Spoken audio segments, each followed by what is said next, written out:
पालघर जिल्हाधिकारी कार्यालयाच्या आवारात कुजलेल्या अवस्थेत एका युवकाचा मृतदेह आढळून आल्यानं एकच खळबळ उडाली आहे। माहितीनुसार विक्रमगड तालुक्यातील भोपोली येथील रहिवासी नारायण रहाणे म्हणून मृताची ओळख आहे। माहितीनुसार नारायण रहाणे गेल्या 5 दिवसांपासून बेपत्ता होते। याची तक्रार कुटुंबियातील सदस्यांनी पालघर पोलीस ठाण्यात दाखल केली होती।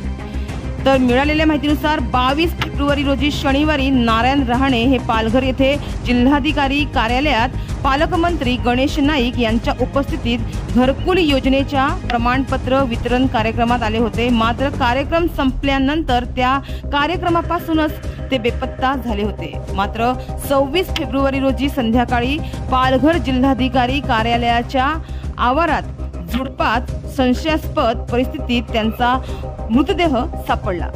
मात्र जिल्हाधिकारी कार्यालयाच्या आवारातच मृतदेह कुजलेला मिळून आला। यामुळे आता या प्रकरणी बरेच प्रश्न उपस्थित केले जात आहेत। या घटनेने जिल्हाधिकारी कार्यालयाच्या सुरक्षा प्रणालीवर गंभीर प्रश्नचिन्ह उपस्थित केलं जात आहे।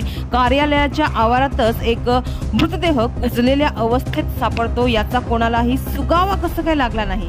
जिल्हाधिकारी कार्यालयात सीसीटीव्ही कॅमेरे आहेत, कामकाजी इतकी मोठी यंत्रणा आहे, मात्र तरी याबाबतचा पत्ता कसं काय कुणाला लागला नाही असे बरेच प्रश्न या प्रकरणी उपस्थित होत असून पालघर जिल्हाधिकारी कार्यालयातील सुरक्षा यंत्रणावर प्रश्नचिन्ह उपस्थित केलं जात आहे।